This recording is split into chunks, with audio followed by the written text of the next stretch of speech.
বাংলা সাহিত্যের রহস্য, রোমাঞ্চ এবং কিছু মজার গল্পে ভরা এই বিশেষ নিবেদন শুধুমাত্র আপনার জন্য।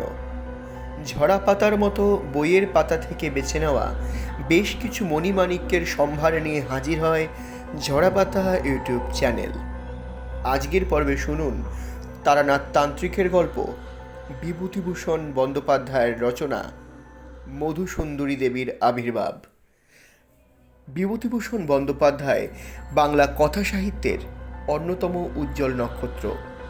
1894 খ্রিস্টাব্দের 12ই সেপ্টেম্বর মুরাতিপুর গ্রামে মামার বাড়িতে জন্মগ্রহণ করেন বিভূতিভূষণ বন্দ্যোপাধ্যায়। বিভূতিভূষণ আধুনিক বাংলা সাহিত্যের অন্যতম শ্রেষ্ঠ লেখক।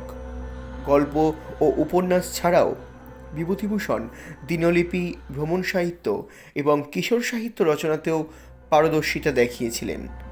তার উল্লেখযোগ্য উপন্যাসগুলির মধ্যে পথের পাঁচালী, অপরাজিত, আরণ্যক, অশনি সংকেত, ইছামতি, দেবযান প্রভৃতি বিশেষ উল্লেখযোগ্য। এছাড়া গল্পগ্রন্থ মেঘমল্লার যাত্রাবদল বিশেষভাবে উল্লেখযোগ্য। ঘাটশিলার বাড়িতেই 1950 খ্রিস্টাব্দের 1 নভেম্বর মাত্র 56 বছর বয়সে এই কালজয়ী ঔপন্যাসিক বিভূতিভূষণ বন্দ্যোপাধ্যায় শেষ নিঃশ্বাস ত্যাগ করেন। শুনুন বিভূতিভূষণ বন্দ্যোপাধ্যায়ের অমর সৃষ্টি তারানাথ তান্ত্রিকের গল্প, মধুসুন্দরী দেবীর আবির্ভাব। তারানাথ তান্ত্রিকের প্রথম গল্প আপনারা শুনেছেন কিছুদিন আগে। হয়তো অনেকেই বিশ্বাস করেননি, সুতরাং তার দ্বিতীয় গল্পটি যে বিশ্বাস করবেন এমন আশা করতে পারি না।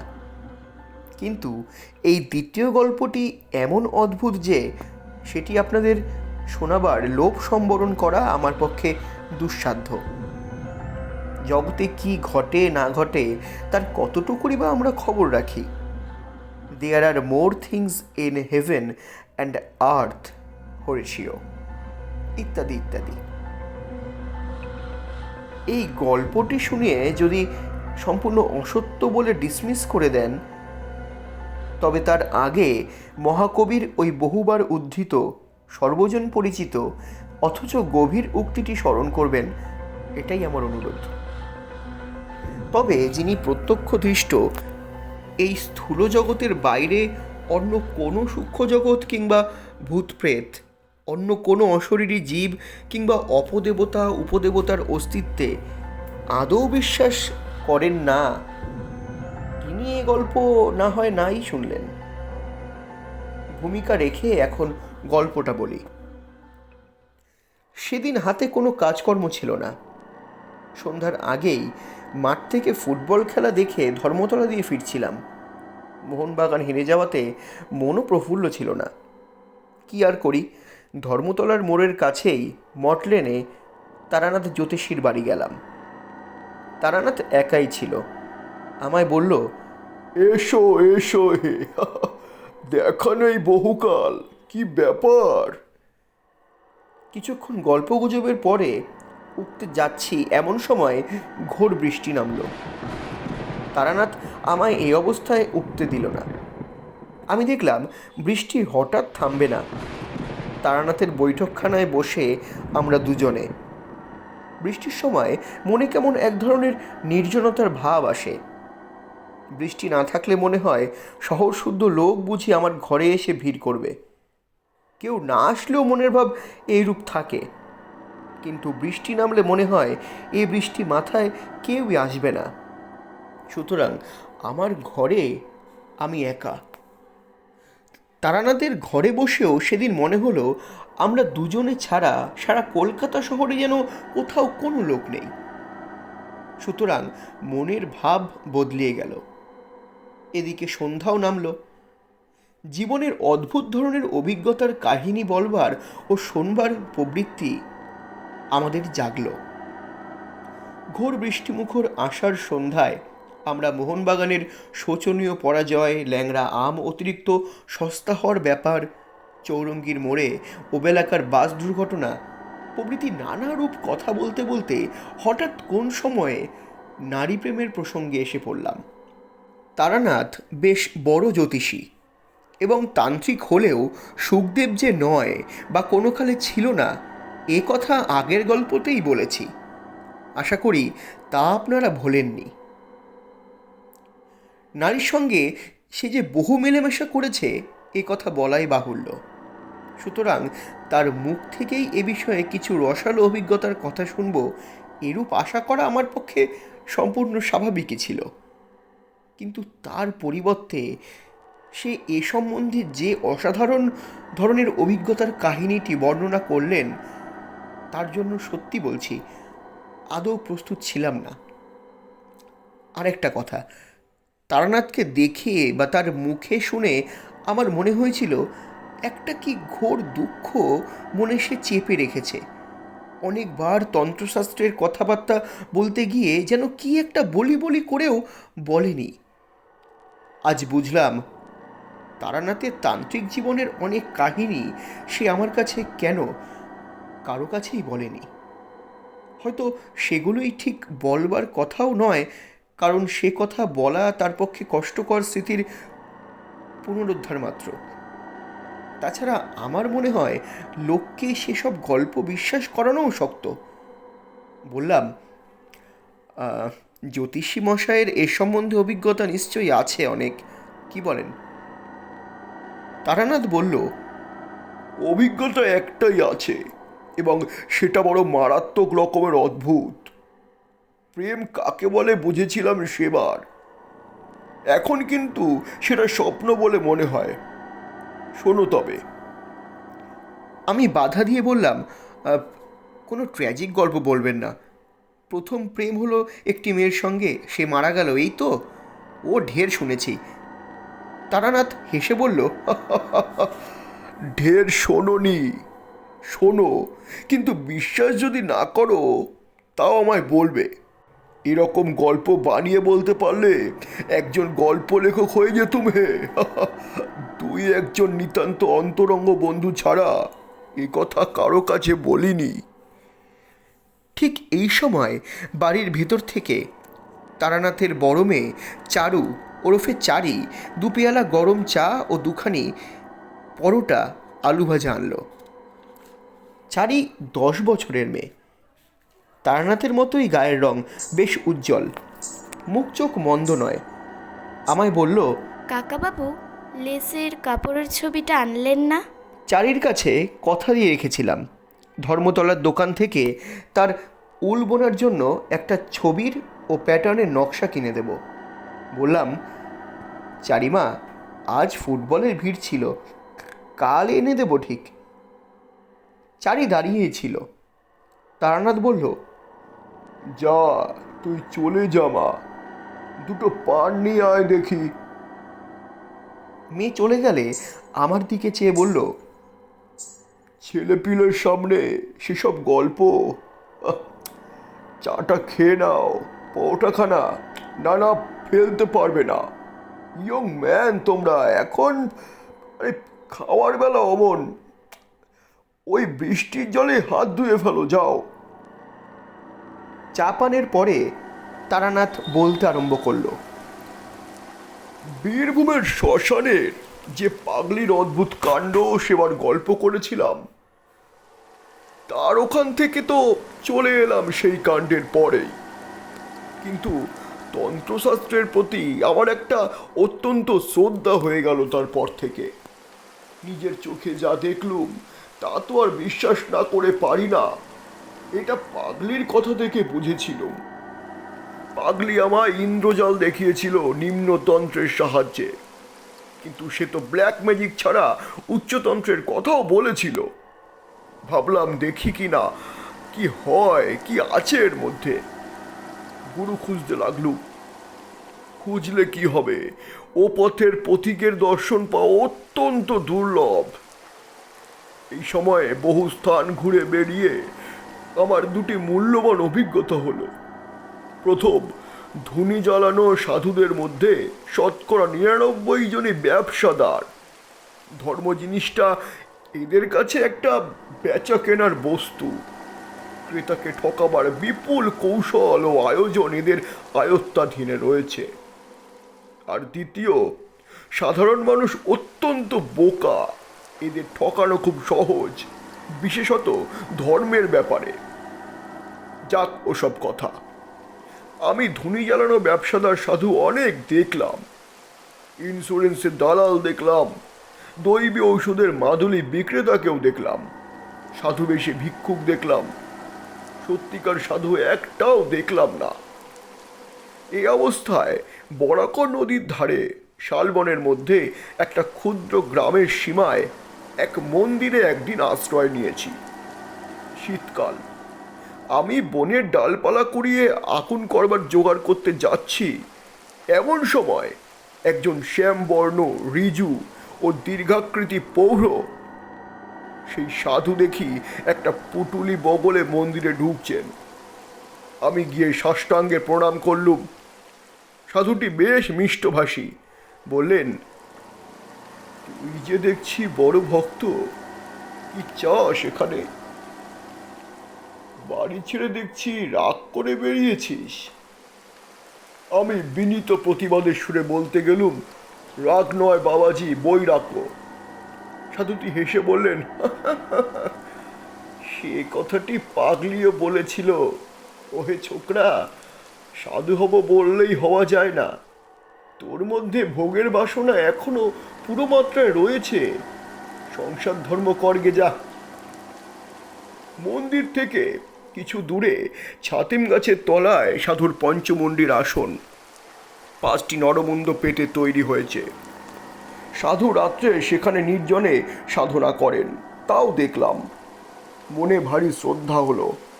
সংকল্প করলাম, এ মহাপুরুষকে ছেড়ে কোথাও যাচ্ছি না এবার। কিছুদিন লেগে রইলাম তার পিছনে। তার হোমের কাঁধ ভেঙে এনে দিই।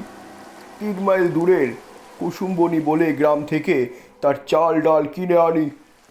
গ্রামের সকল লোকের মুখে শুনলুম সাধুটি বড় একজন তান্ত্রিক, অনেক অদ্ভুত ক্রিয়াকলাপ তার জানা আছে। তবে পাগলির কাছে যেতে লোকে যেমন আমায় ভয় দেখিয়েছিল, এখানেও তেমনি ভয় দেখালে। বললে, তান্ত্রিক সাধু সন্ন্যাসীদের বিশ্বাস করো না বেশি, ওরা সব পারে, একটু সাবধান হয়ে চলো, বিপদে পড়ে যাবে। শীঘ্রই ওদের কথার সত্যতা একদিন বুঝলাম। গভীর রাত্রিতে আমার ঘুম ভেঙে গিয়েছে। সেদিন শুক্লপক্ষের রাত্রি, বেশ ফুটফুটে জ্যোৎস্না। মন্দির থেকে ছাতিম গাছের দিকে চেয়ে দেখি সাধু বাবাজি কার সঙ্গে পঞ্চমুণ্ডির আসনে বসে কথা বলছেন। কৌতূহল হলো, এত রাত্রে কে এলো এই নির্জন নদী তীরের জঙ্গলের মধ্যে? কৌতূহল সামলাতে না পেরে এগিয়ে গেলুম। অল্প দূর গিয়েই যা দেখলুম, তাতে আর এগিয়ে যেতে সংকোচ বোধ হলো এবং সঙ্গে সঙ্গে রীতিমতো আশ্চর্য হয়ে গেলুম। সাধু বাবাজি এত রাত্রে একজন মেয়ে মানুষের সঙ্গে কথা বলছেন। গাছের আড়াল থেকে মেয়ে মানুষটিকে আমি খানিকটা স্পষ্ট খানিকটা অস্পষ্ট দেখে আমার মনে হলো মেয়েটি যুবতী এবং পরবা সুন্দরী। এত রাত্রে গুরুদেব কোন মেয়ের সঙ্গে কথা বলছেন? সে মেয়েটি এলোই বা কোথা থেকে? কেমন করে একাই নির্জন জায়গায়? যাই হোক, আর বেশি দূর অগ্রসর হলেই ওরা আমায় টের পাবে। মনে কেমন ভয়ও হলো। সেদিন চলে এলুম। তার পরদিন রাত্রে আমি ঘুমুলুম না। গভীর রাত্রে উঠে পা টিপে টিপে বাইরে গিয়ে গাছের আড়াল থেকে উঁকি মেরে দেখি কাল রাত্রের সেই মেয়ে মানুষটি আজও এসেছে। ভোর হবার কিছু আগে পর্যন্ত আমি সেদিন গাছের আড়ালে রইলাম দাঁড়িয়ে। ফর্সা হবার লক্ষণ হচ্ছে দেখে আর সাহস হলো না। মন্দিরে গিয়ে নিজের বিছানায় শুয়ে ঘুমিয়ে পড়লাম। পরদিন রাত্রেও আবার অবিকল তাই। একদিন আরেকটি জিনিস লক্ষ্য করলাম। যে মেয়ে মানুষটির সঙ্গে দেখা হচ্ছে, কথা হচ্ছে, তার পরনের বস্ত্রাদি বড় অদ্ভুত ধরনের। সে যে কোন দেশের বস্ত্র পরেছে সেটা না শাড়ি, না ঘাগরা, না জাপানি কিমোনো, না মেমদের গাউন, অজানা যদিও ভারী চমৎকার মানিয়েছেও বটে। সেদিন আরও একটা কথা আমার মনে হলো। মেয়ে মানুষটি যেই হোক, সে জানে আমি রোজ গাছের আড়ালে দাঁড়িয়ে দাঁড়িয়ে ওর দিকে চেয়ে থাকি। কি করে আমার এই কথা মনে হলো তা আমি বলতে পারবো না, কিন্তু এ কথা আবছাভাবে আমার মনের মধ্যে উদয় হওয়ার সঙ্গে সঙ্গেই মনে কেমন একটা ভয় হলো।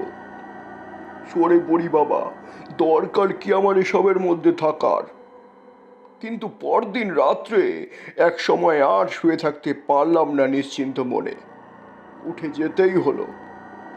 সেদিন আর একটি জিনিস লক্ষ্য করলাম। মেয়ে মানুষটি যখন থাকে তখন এক ধরনের খুব মৃদু সুগন্ধ যেন বাতাসে পাওয়া যায়। এ কদিনও এই গন্ধটা পেয়েছি, কিন্তু ভেবেছিলাম কোনো বন্য ফুলের গন্ধ হয়তো। আজ বেশ মনে হলো এই গন্ধের সঙ্গে ওই মেয়েটির উপস্থিতির একটা সম্বন্ধ বর্তমান। এই রকম চলল আরও দিন 10-12। তারপরে সাধুর ডাক এলো বরাকর নাকোডারমার এক গাড়োয়ালি জমিদার বাড়িতে কি শান্তি সস্তায়ন করার জন্যে। সাধুজি প্রথম থেকে যেতে রাজি হয়নি। দুদিন তাদের লোক ফিরে গিয়েছিল, কিন্তু তৃতীয়বারে জমিদারের ছোট ভাই নিজে পালকি নিয়ে এসে সাধুকে অনেক খোশামত করে নিয়ে গেলেন। মনে ভাবলুম এ আর কিছু নয়, সাধুজি সেই মেয়েটিকে ছেড়ে একটি রাত্রিও বাইরে কাটাতে রাজি নন। কিন্তু নিকটে কোথাও বস্তি নেই, মেয়েটি আসেই বা কোথা থেকে? আর সাধারণ সাঁওতাল বা বিহারি মেয়ে নয়। আমি অনেকবার দেখেছি মেয়েটিকে, এবং প্রত্যেকবারই আমার দৃঢ় বিশ্বাস হয়েছে এ কোনো বড় ঘরের মেয়ে। যেমনি রূপসী তেমনি তার অদ্ভুত ধরনের অতি চমৎকার এবং দামি পরন পরিচ্ছদ। হঠাৎ আমার মনে একটা দুষ্টু বুদ্ধি জাগলো। আমার মনে হয়েছিল মেয়েটিকে সাধুজির হয়তো খবর দেওয়ার সুযোগ হয়নি। দেখাই যাক না আজ রাত্রে আসে কিনা। তখন ছিল অল্প বয়স, তোমরা যাকে বলো রোম্যান্স।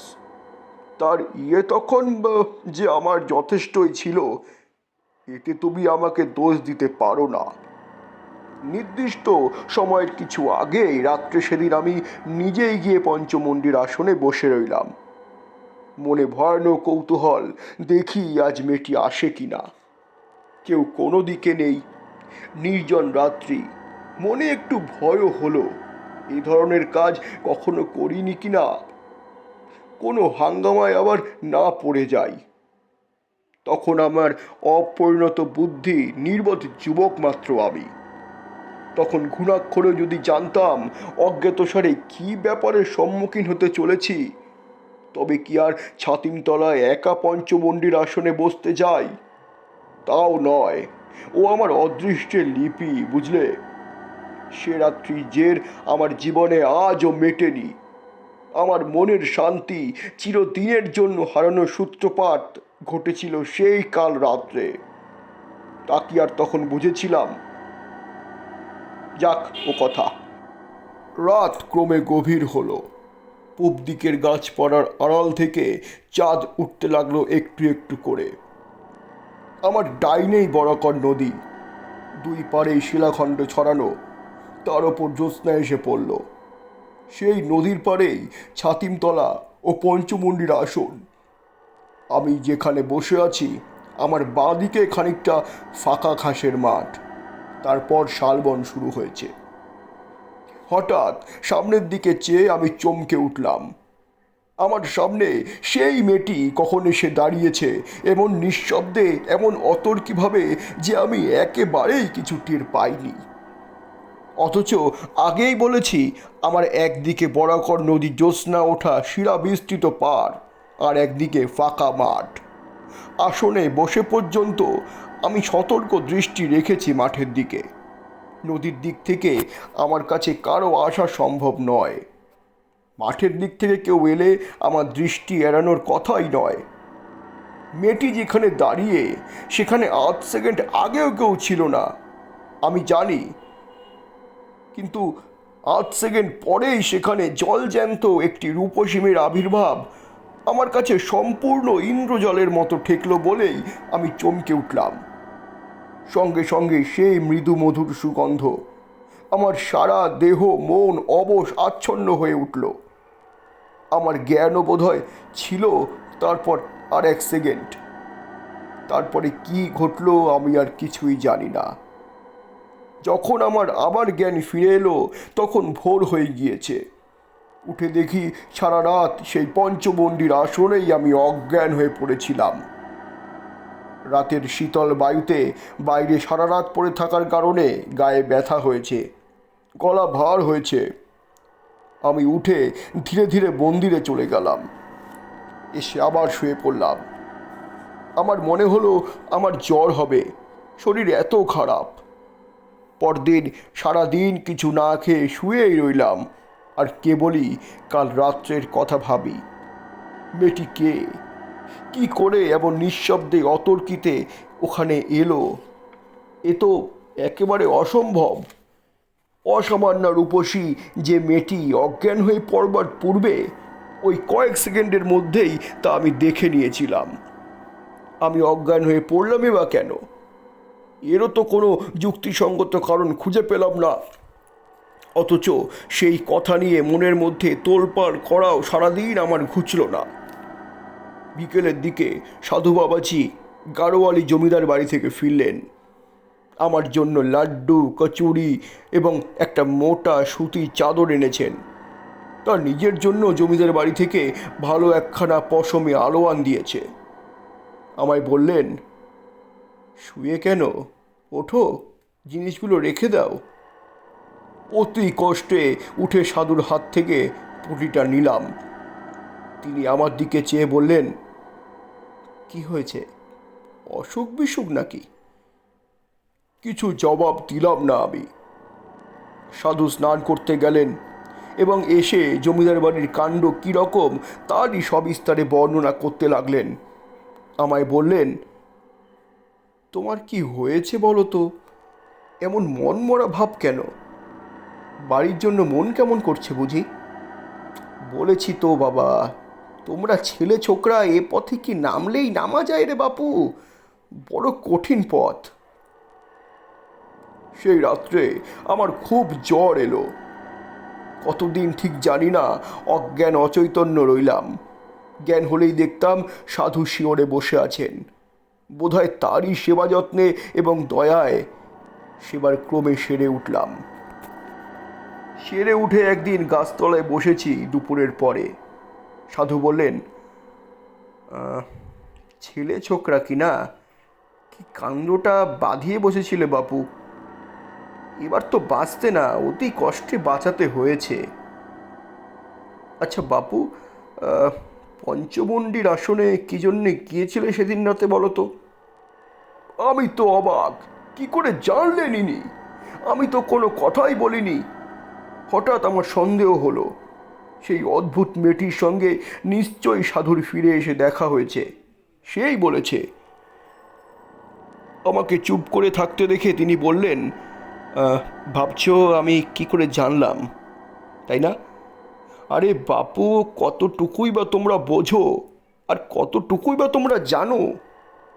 তোমাদের দেখে দয়া হয়। ভয়ে ভয়ে বললাম, আপনি জানলেন কি করে? সাধু হেসে বললেন, আরে পাগল, তুমি তো জ্বরের ঘরে বলছিলে ওই সব কথা, নইলে জানবো কি করে? যাক, প্রাণে বেঁচে গিয়েছো এই ঢের, আর কখনো অমন পাগলামি করতে যেও না। আমি চুপ করে রইলাম। তাহলে আমি বিকারের ঘরে সব ফাঁস করে দিয়েছি। সেই দিন মনে মনে সংকল্প করলাম, 2-1 দিনের মধ্যেই এখান থেকে চলে যাব, শরীরটা একটু সুস্থ হয়ে উঠলেই। কিন্তু আমার ভাগ্যলিপি অন্য রকম। সাধু বাবাজিকে তার পরদিন পাহাড়ি বিচ্ছুতে কামড়ালো। তিনি তো যন্ত্রণায় অজ্ঞান হয়ে গেলেন। আমি 5 মাইল দূরবর্তী মিহিজাম থেকে ডাক্তার ডেকে আনি, তার সেবা করি, দিনরাত জেগে 3 দিন পরে তাকে সারিয়ে তুলি।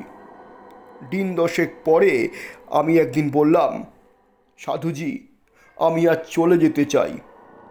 সাধু বিস্মিত হয়ে বললেন, চলে যাবে? কোথায়? এখানে থেকেই বা কি হবে? আমার তো কিচ্ছু হচ্ছে না।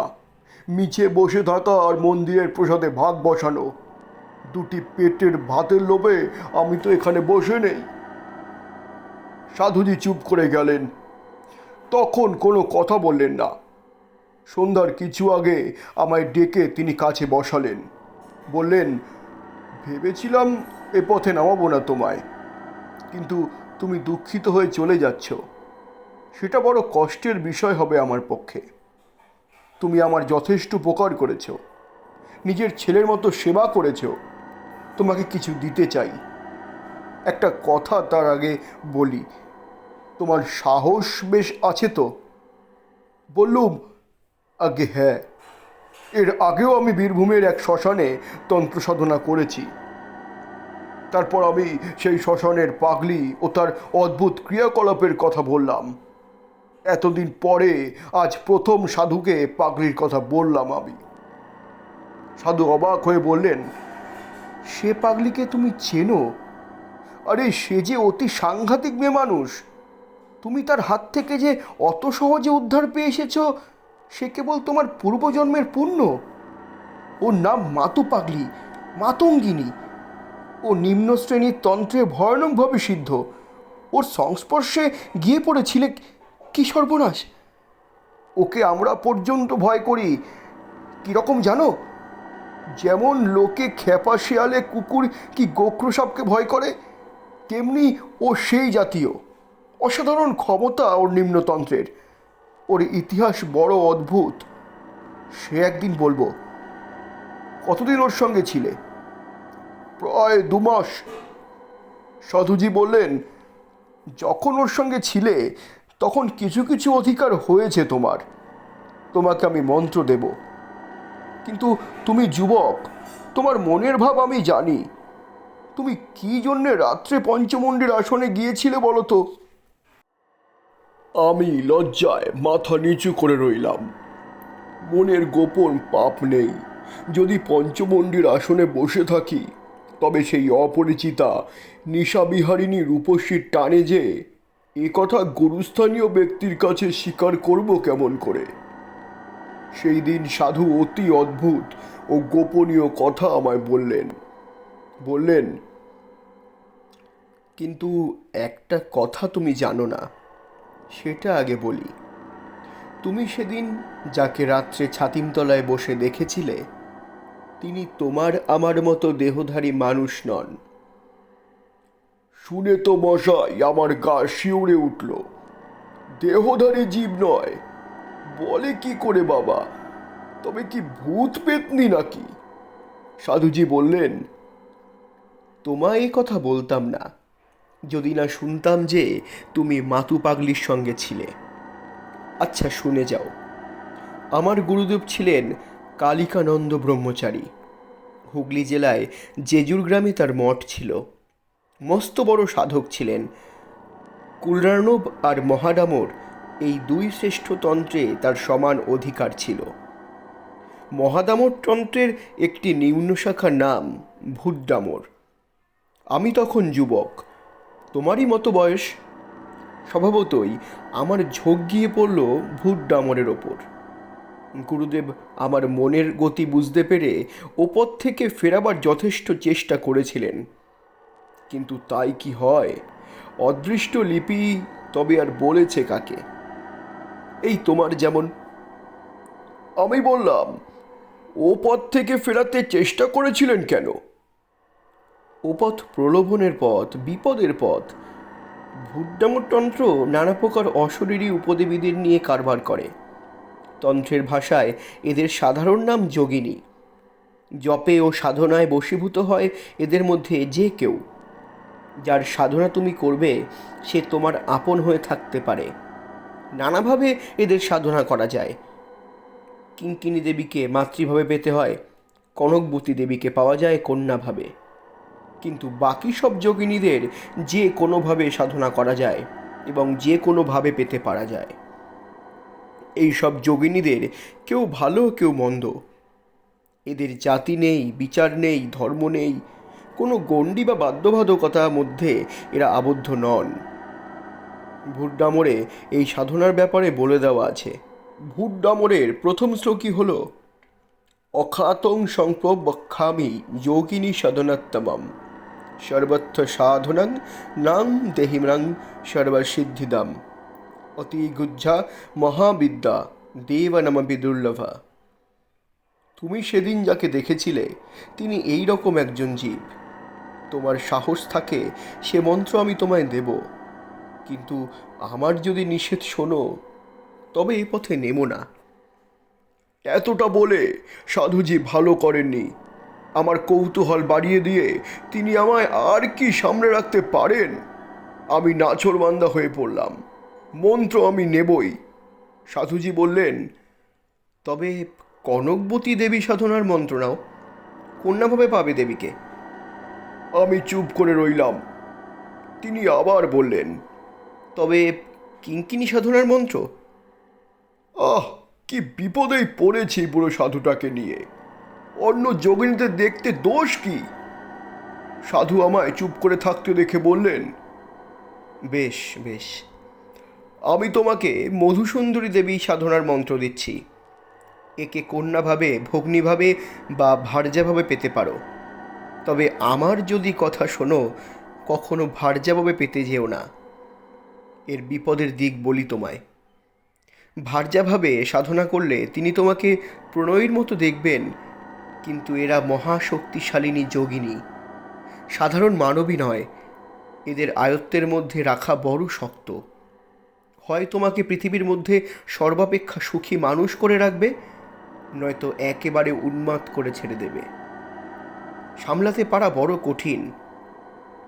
সাধুজি আমায় মন্ত্র দিলেন এবং বললেন, বাবা, এই জায়গা থেকে তোমায় চলে যেতে হবে। তোমায় এখানে আমি আর রাখতে পারি না। এক জায়গায় দুজন সাধকের সাধনা হয় না। বেশ ভালো, আমিও তাই চাইনে। আমারও ভয় ছিল, হয়তো সাধুজিও মাতু পাগলির মতো হিপনোটিজম জানে এবং খানিকটা অভিভূত করে যা তা দেখাবে আমায়। তারপর আমি তারানাথের কথায় বাধা দিয়ে বললাম, কেন, আপনি যে স্বচক্ষে পঞ্চমুণ্ডির আসনে কি মূর্তি দেখেছিলেন? তখন তো সাধু সেখানে ছিলেন না। তারপর আমার টাইফয়েড জ্বর হয়, বলিনি? হয়তো পঞ্চমুণ্ডির আসনে যখন বসে তখনই জ্বর এসেছে। সে সময় জ্বরের পূর্বাবস্থায় অসুস্থ মস্তিষ্কে কি বিকার দেখে থাকবো, হয়তো চোখের ধাঁধা। জ্বর ছেড়ে সেরে উঠে এই সন্দেহ আমার হয়েছিল, সত্যি বলছি। যাক সে কথা। তারপর সেখান থেকে চলে গেলাম বরাকর নদীর ধারে আর একটা নির্জন জায়গায়। ওখান থেকে 5-6 মাইল দূরে একটা গ্রাম ছিল। কিছু দূরে থাকতাম গ্রামের বারোয়ারি ঘরে। গ্রামের লোকে যে যা দিত তাই খেতাম, আর সন্ধ্যার পরে নদীর ধারে নির্জনে বসে মন্ত্র জপ করতাম। এরকমে 1 মাস কেটে গেল, 2 মাস গেল, 3 মাস গেল, কিছুই দেখি আমি দেখতে পাই না। মন্ত্রের ওপর বিশ্বাস ক্রমেই যেন কমে যাচ্ছে। তবুও মনকে বোঝালাম, 6 মাস পরে পূর্ণাহুতি ও হোম করার নিয়ম বলে দিয়েছিল সাধুজি। তার আগে কিচ্ছু হবে না। 6 মাসও পূর্ণ হলো। সাধুজি যেমন বলে দিয়েছিল ঠিক সেই সব নিয়মই পালন করলাম। পদ্মশানং সমস্থায় মৎস্যনন্দাথ সমত্তমা অবিশ্বনায়ং পূপশূপং সংপূজ্য মধুসুন্দরীম। বরাকর নদীর তীরে বসে ভাত রাঁধলুম, কই মাছ পোড়ালুম। আঙট পাতার পাতায় ভাত ও পোড়ো মাছের নৈবেদ্য দিলাম। ডুমুরের সমিত দিয়ে বালির ওপর হোম করে ওং টং ঠং রিং হং খং মধুসুন্দর জয় নমঃ এই মন্ত্রে আহুতিও দিলাম। জাতি ফুলের মালা নিতান্ত দরকার। কত দূর থেকে খুঁজে জাতি ফুলের মালা এনেছিলাম। তার মালা ও চন্দন আলাদা কলার পাতায় রেখে দেবীর উদ্দেশ্যে নিবেদন করে ধ্যানে বসলাম। সারা রাত কেটে গেল। বললাম, কিছু দেখলেন? কাকস্য পরিবেদনা। ঘি চন্দন মিষ্টি কিনতে কেবল কতগুলো পয়সায় শ্রাদ্ধ হয়ে গেল। ধ্যান জপ হবে, কিছুই ফল হলো না, সত্যি বলছি। রাগ করে টান মেরে সব নৈবেদ্য ফেলে দিলাম নদীর জলে। ব্যাটার সাধু ভীষণ ঠকিয়েছে আমাকে। কোন ব্যাটার কোনো ক্ষমতা নেই, যেমন মাতু পাগলি তেমনই এ সাধু। তন্ত্রতন্ত্র সব বাজে জিনিস, খানিকটা হিপনোটিজম জানে, তার বলে মূর্খ গ্রাম্য লোককে ঠকিয়ে খায়। এসব ভাবি বটে, জবটা কিন্তু ছাড়তে পারিনি, অভ্যেস মতো করেই যাই। ওটা যেন একটা বদ অভ্যেসে দাঁড়িয়ে গিয়েছিল। এইভাবে আরও প্রায় মাস 4-5 কেটে গেল। একদিন সন্ধ্যার পরেই, রাত তখন হয়েছে সবে 8 ঘন্টাও হয়নি, আমি একটা গাছের তলায় বসে জপ করছি। অন্ধকার হলেও খুব ঘন হয়নি তখনও। হঠাৎ তীব্র কস্তুরীর গন্ধ অনুভব করলাম বাতাসে। বেশ মন দিয়ে শুনে যাও কিন্তু, এক বর্ণ মিথ্যে বলিনি। যা যা হলো একটার পর একটা বলছি, মন দিয়ে শোনো। কস্তুরীর গন্ধটা যখন সেকেন্ডে 4-5 বার পেয়েছি, তখন আমার সেদিকে মন গেল। ভাবলাম, এ দেখছি অবিকল কস্তুরীর গন্ধ। বাহ, পাহাড়ে জঙ্গলে কত সুন্দর অজানা বনফুলই আছে, তার কে হিসেব রাখে? তারপরই আমার মনে হলো, আমার পেছনে, অর্থাৎ যে গাছটার তলায় বসেছিলাম, তার গুড়ির আড়ালে কে একজন এসে দাঁড়িয়েছে।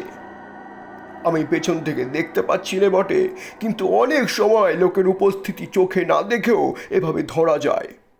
আমার সমস্ত ইন্দ্রিয় তখন যেন অতিমাত্রায় সজাগ ও সতর্ক হয়ে উঠেছে। বাতাস যেন বন্ধ হয়ে গেল, সমস্ত শরীর দিয়ে যেন গরম আগুনের হলকা বেরুচ্ছে মনে হলো। আবার অজ্ঞান হয়ে যাব নাকি, ভয় হলো মনে। ঠিক সেই সময় আমার সামনে দেখলাম একটা মেয়ে দাঁড়িয়ে। 8 সেকেন্ড আগেও তিনি সেখানে ছিলেন না। ঠিক সেই পঞ্চমুণ্ডির আসনে বসার রাত্রের সেই অভিজ্ঞতার পুনরাবৃত্তি। কিন্তু এবার মনে মনে দৃঢ় সংকল্প করলাম, জ্ঞান হারাবো না কখনোই। মেয়েটি দেখি ঈষৎ ভ্রুকুটির সঙ্গে আমার দিকে চেয়ে রয়েছে। জিজ্ঞাসা করলাম, নিজের চোখে এমনই এক মূর্তি দেখলেন আপনি? আমার কথার মধ্যে হয়তো একটা অবিশ্বাসের গন্ধ পেয়ে তারানাথ উগ্র প্রতিবাদের সুরে বলল, নিজের চোখে, সুস্থ শরীরে, বিশ্বাস করো আর না করো সে আলাদা কথা, কিন্তু যা দেখেছি তাকে মিথ্যে বলতে পারবো না। কীরকম দেখলেন? কেমন চেহারা? ভারী রূপসী যদি বলি, কিছুই বলা হলো না। মধুসুন্দরী দেবীর ধ্যানেই আছে উদ্যত ভানু প্রতিকাশা বিদ্যুৎ পুঞ্জ নিবাসতি নীলাম্বর পরিধানা মদবিয়বল লোচনা ননলঙ্কর শোভড্ডা কস্তুরী গন্ধ মোদিতা কোমলাঙ্গিং স্মেরমুখিং পিন্ন তুঙ্গ পয়াধরাম। অবিকল সেই মূর্তি। তখন বুঝলাম, দেবদেবীর ধ্যান মন গড়া কথা নয়। সাধকে প্রত্যক্ষ না করলে এমন বর্ণনা দেওয়া যায় না। আপনি কোন কথা বললেন? কথা? আমার চেতনা তখন লোপ পাওয়ার মতো হয়েছে, তো কথা বলছি। হাহ, পাগল তুমি? সে তেজ সহ্য করা আমার কর্ম? সাধারণ মানবীর মতো তার কোনো জায়গায় নেই। ওই যে বলেছে মদভিয় বলে লোচনা, ওরে বাবা, সে চোখের কি ভাব! ত্রিভুবন জয় হয় সে চোখের চাউনিতে। আমি অধীর হয়ে বললাম, বর্ণনা রাখুন, কি কথা হলো সেটা বলুন। কথাবার্তা যা হয়েছিল সব বলার দরকার নেই। মোটের ওপর সেই থেকে মধুসুন্দরী দেবী প্রতি রাত্রে আমায় দেখা দিতেন। নদী তীরের সে নির্জন জায়গায় তাকে চেয়েছিলাম প্রিয়া রূপে। বলাই বাহুল্য, সাধুর কথা কে শোনে? তখন শীতকাল, বরাকর নদীর জল কমে হয়েছে অনেক। জলের ধারে জলজ লিলি গাছ শুকিয়ে হলদে হয়ে এসেছে। আগে যেখানে জল ছিল সেখানে বালির ওপর অভ্রকণা জ্যোৎস্না রাতে চকচক করে। বরাকর নদীর দুপারের শালবন পাতা ঝরিয়ে দিচ্ছে। আকাশ রোজ নীল, রাতে শুক্লপক্ষে জ্যোৎস্নার বড় মনোরম শোভা। সেই সময় থেকে 3টি মাস দেবী প্রতি রাতে দেখা দিতেন। সত্যিকার বাঁচা বেঁচেছিলাম ওই 3 মাস। এসব কথাও বলা এখন আমার পক্ষে বেদনাদায়ক। কত বেদনাদায়ক তুমি জানো না। আমার জীবনের যা সর্বশ্রেষ্ঠ আনন্দ তা পেয়েছিলাম ওই 3 মাসে। দেবী বটে, মানুষের সাধ্য নেই অমন ভালোবাসা, অমন নিবিড় বন্ধুত্ব দান করা। সে এক স্বর্গীয় দান, সে তুমি বুঝবে না। তোমায় কি বোঝাবো? তুমি আমায় অবিশ্বাস করবে, মিথ্যেবাদী না হয় পাগল ভাববে। হয়তো ভাবছো এতক্ষণ। তুমি কেন? আমার স্ত্রী আমার কথা বিশ্বাস করে না বলে আমায় তান্ত্রিক সাধু পাগল করে দিয়েছিল গুণজ্ঞান করে। কিন্তু সে সুখের প্রকৃতি ভীষণ তেজস্কর মদিরার মতো। আমাকে তার নেশা দিনে দিনে কেমন যেন অপ্রকৃতস্থ করে দিতে লাগলো। কিছু ভালো লাগে না, কেবল মনে হয় কখন সন্ধ্যা নামবে, বরাকর নদীর শালবনে কখন দেবী মধুসুন্দরী নায়িকার বেশে আসবেন। সারা রাত্রি কোথা দিয়ে কেটে যাবে স্বপ্নের মতো, নেশার ঘোরের মতো। আকাশ নক্ষত্র দিক বিদিকের জ্ঞান লুপ্ত হয়ে যাবে কয়েক প্রহরের জন্যে। কয়েক প্রহরের জন্য সময় স্থির হয়ে নিশ্চুপ হয়ে স্থাণুর মতো অচল হয়ে থেমে থাকবে বরাকর নদী তীরের বনপ্রাঙ্গণে। একদিন ঘটল বিপদ। একটা সাঁওতালি মেয়ে রোজ নদীর ঘাটে জল নিতে আসে। সুঠাম তার দেহের গঠন, নিকটেই বস্তিতে তার বাড়ি। অনেক দিন থেকেই তাকে দেখেছি, সেও আমায় দেখেছে। সেদিন সে জল নিয়ে ফিরে যাচ্ছে, আমায় তাদের বাঁকা বাংলায় বললে, ছেলে হয়ে হয়ে মারা যায়, তোর মাদুলি আছে তোমার কাছে সাধু বাবা? এমনভাবে করুণ সুরে বললে আমার মনে দয়া হলো। মাদুলে দিতে জানি এ কথা বলিনি, তবে তার সঙ্গে কিছুক্ষণ গল্প করেছিলাম। তারপর সে চলে গেল। মধুসুন্দরী দেবীকে সেদিন দেখলুম অন্য মূর্তিতে।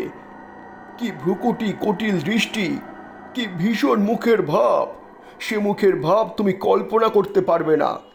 চণ্ডিকা দেবীর রোষকটাক্ষে যেমন লোল জিহ্বা করালিনী প্রচণ্ডা কালভৈরবী মূর্তির সৃষ্টি হয়েছিল, এও যেন ঠিক তাই। সেদিন বুঝলুম আমি যার সঙ্গে মেলামেশা করি সে মানুষ নয়, মানুষের পর্যায়ে সে পড়ে না। মানবী রাগ যতই করুক সে করালিনী হয় না, পিশাচি হয় না, মানবী থেকে যায়। ভীষণ পৌতি গন্ধে সেদিন শালবন ভরে গেল।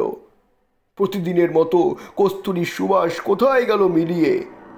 তারপর এলেন মধুসুন্দরী দেবী। দেখেই মনে হলো এরা দেবীও বটে, বিদেহী পিশাচিও বটে। এদের ধর্ম নেই, সব পারে এরা। যে হাতে নায়িকার মতো ফুলের মালা গাঁথে সেই হাতে বিনা দ্বিধায় বিনা অনুশোচনায় নিমেষে ধ্বংস করতে এরা অভ্যস্ত। আমার ভীষণ ভয় হলো। পিশাচি মধুসুন্দরী তা বুঝে বললেন, ভয় কিসের? বললুম, ভয় কই, তুমি রাগ করেছো কেন? খল খল অট্টহাস্যে নির্জল অন্ধকার ভরে গেল। আমি শিউরে উঠলাম। পিশাচি বললে, সব চিনতে পারবে? অন্ধকার রাতে সাঁওতালদের কোনো বউয়ের সব তোমার সামনে দিয়ে যদি জলে ভেসে যায়, চিনতে পারবে? তুমি না যদি চিনতে পারো, দুটি সবে জড়াজড়ি করে ভেসে থাকলে অন্য লোকেরা সকালে নিশ্চয়ই চিনবে। হাত জোর করে বললুম, দেবী তোমায় ভালোবাসি, ও মূর্তি আমায় দেখিও না, আমায় মারো ক্ষতি নেই, কিন্তু অন্য কোনো নিরপরাধ স্ত্রীলোকের প্রাণ কেন নেবে? দয়া করো। বহু চেষ্টায় প্রসন্ন করলুম। তখন আবার যে দেবী সেই দেবী বললেন, সেই সাঁওতালের মেয়ের মূর্তিতে আমায় দেখতে চাও? সেই মূর্তিতে এখনই দেখা দেব। বলতে বলতে সেই সাঁওতালদের মেয়েটি আমার সামনে দাঁড়িয়ে, বরং আরো নিটল করণ শরীরের, মুখের ভাব আরো কোমলীয়। বললুম, ও চাই না, তোমার মূর্তি দেখাও দেবী। সেই রাত্রে থেকে বুঝলুম কালসাপ নিয়ে খেলা করছি আমি। গুরুদেব বারণ করেছিলেন এই জন্যেই। হয়তো একদিন মরবো এর হাতেই। সাপুরে সাপ খেলায় মন্ত্রে আবার বেকায়দায় পড়লে সাপের ছোবলেই মরে। এভাবে বেশি দিন কিন্তু ছিল না। কিছুদিন পরে পিশাচি মূর্তি ভুলে গেলুম দেবীর অনুপম প্রেমে ও মধুর ব্যবহারে। তাতেও বুঝলুম এ সাধারণ মানবী নয়, অমানসিক ধরনের এদের মন। মানুষের বিবর্তনের জীব এরা নন, হয় তার উপরে নয় তার নিচে। একদিন দেবী আমায় বললেন, আর কিছুদিন যাক, তোমায় বহু দূর নিয়ে যাব। কোথায়? সে বলবো না এখন। কত দূরে? কোন দিকে? এত দূরে, এমন দিকে যা তুমি ধারণাই করতে পারবে না। তবে তোমার ভাগ্যে আছে কি আর তা? সব ভুলে গেলাম আবার।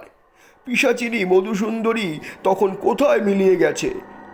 আমার সামনে হাস্যলাস্যময়ী যৌবন চঞ্চলা, মুগ্ধ স্বভাবা অপরূপ রূপসী এক তরুণী নারী। হ্যাঁ, দেবী বটে। আমি আবার কিসের নেশায় অভিভূত হয়ে পড়লাম, মাথা ঠিক রইল না। একদিন বললেন, বিপদ আসছে তোমার, তৈরি হও। কি বিপদ? তা বলবো না। প্রাণ সংশয়ের বিপদ? তা বলবো না। তুমি অভয় দিলে বিপদ কিসের? আমি ঠেকাতে পারবো না, কেউ ঠেকাতে পারবে না। যা আসছে তা আসবেই। কথা খেটে গেল শিগগির। খুব বেশি দেরি হয়নি। 3 মাস পরে আমার বাড়ি থেকে লোকজন সন্ধানে সেখানে গিয়ে হাজির। গ্রামের লোক তাদের বলেছে কে একজন পাগল, বোধহয় বাঙালি হবে, অল্প বয়স, বরাকর নদীর ধারে শালবনে সন্ধ্যাবেলা বসে থাকে আর আপন মনে বিড়বিড় করে বকে। আমার এই অবস্থায় গায়ের অনেকেই নাকি দেখেছে। তাই শুনে বাড়ির লোক আমায় গিয়ে খুঁজে বার করলে। ছেঁড়া ময়লা কাপড় পরনে, মাথায় জট, গায়ে খড়ি উঠছে, এই অবস্থায় নাকি আমায় ধরে। বাড়ি ধরে আনবার জন্যে টানাটানি, আমি কিছুতেই আসবো না, ওরাও ছাড়বে না। আমার তখন সত্যি জ্ঞান নেই, বিশ্বাস করো। সত্যি আমি ক্ষিপ্ত, উন্মাদ। এরা হয়তো আমায় আনতে পারতো না, কিন্তু যে দেবীকে পেয়েছিলাম প্রণয়িনী রূপে, তিনি নিরুৎসাহিত করলেন আমাকে। কীরকম? ওরা ধরে নিয়ে গিয়ে নিকটবর্তী গ্রামের একটি গোয়াল ঘরে আমায় বেঁধে রেখেছিল। গভীর রাত্রে বাঁধন ছিঁড়ে ওদের হাত থেকে লুকিয়ে পালিয়ে সেই একটি রাত মধুসুন্দরী দেবীর সঙ্গে দেখা করেছিলাম। দেবীকে বললাম আমি এই নদী তীরের তীর্থস্থান ছেড়ে কোথাও যাব না। তিনি নিষ্ঠুর হাসি হেসে বললেন, যেতেই হবে, এই আমার অদৃষ্ট লিপি। অদৃষ্টের বিরুদ্ধে তিনি এত বড় শক্তিশালিনী যোগিনী হয়েও যেতে পারবেন না। তিনি জানেন এই রাত্রের পরে জীবনে তার সঙ্গে আর কখনো দেখা হবে না আমার। আগে থেকে বলে তৈরি করে রাখতে চেয়েছিলেন এই জন্যই। দেবী ত্রিকালজ্ঞা। তাকে জিজ্ঞেস করিনি কি করে তিনি এ কথা জানলেন। হলো তাই। বাড়ি আসার পরে সবাই বললে কে কি খাইয়ে পাগল করে দিয়েছে। দিন কত উন্মাদের চিকিৎসা চলল। বছরখানেক পরে আমার বিয়ে দেওয়া হলো। সেই থেকেই আমি সংসারী। আমি জিজ্ঞাসা করলাম, আর কখনো মন্ত্রজপ করে তাকে আহ্বান করেননি কেন? বাপরে, এ কি ছেলে খেলা! মারা যাবো শেষে। অন্য নারী জীবনে এলে তিনি দেখা দেবেন, সে চেষ্টাও কখনো করিনি। সে কতকাল হয়ে গেল, সে কি আজকের কথা? আচ্ছা, এখন আর তাকে দেখতে ইচ্ছা হয় না আপনার ঠাকুরমশাই? বৃদ্ধ তারানাথ উৎসাহে উত্তেজনায় বালিশ বুকে দিয়ে খাড়া হয়ে উঠে বসল। ইচ্ছে হয় না কে বলেছে? বললুম তো, ওই 3 মাসই বেঁচে ছিলাম। দেবী এসেছিলেন মানুষই হয়ে। এদিকে শৈরশৌর্যশালিনী শক্তিরূপিণী যোগী, তার তেজের কাছে ঘেঁষা যায় না। অথচ কি মানবী হয়ে যেতেন তিনি যখন ধরা দিতেন আমায়। প্রিয়ার মতো আসতেন কাছে, অমনি মিষ্টি, অমনি ঠোঁট ফুলিয়ে, মাঝে মাঝে অভিমান। বরাকর নদীর ধারের শালবন রাত্রির পর রাত্রি তার মধুর হাসিতে জ্যোৎস্নার মতো উজ্জ্বল হয়ে উঠত। এমনি কত রাত ধরে, ও এক এক সময় ভ্রম হতো তিনি সত্যি মানুষই হবেন হয়তো। বিদায় নিয়ে যাবার সেই রাতে তিনি বললেন, নদী তীরের এই 3 মাসের জীবন আমিও কি ভুলবো ভেবেছ? আমাদের পক্ষেও সুলভ হয়ে নয়। ভেবো না আমরা খুব সুখী। আমাদের মতো সঙ্গীহারা বন্ধুহারা জীব কোথায় আছে? প্রেমের কাঙাল তো আমরাও। কতদিন পরে একজন মানুষে আমাদের সত্যিকারের চাওয়া চায়। তার জন্যে আমাদের মন সর্বদা তৃষিত হয়ে থাকে। কিন্তু তাই বলে তো নিজেকে সহজলভ্য করতে পারি না। আগ্রহ করে যে না চায় তার কাছে যাইনি, সে আমার প্রেমের মূল্য দেবে না, নিজেও আনন্দ পাবে না। যা কিনা পাওয়া যায় বহু চেয়ে পাওয়ার পরে। কিন্তু আমাদের অদৃষ্টলিপি কোথাও চিরদিন থাকতে পারিনে। কি না কি ঘটে যায়, ছেড়ে চলে যেতে হয় অনিচ্ছা সত্ত্বেও।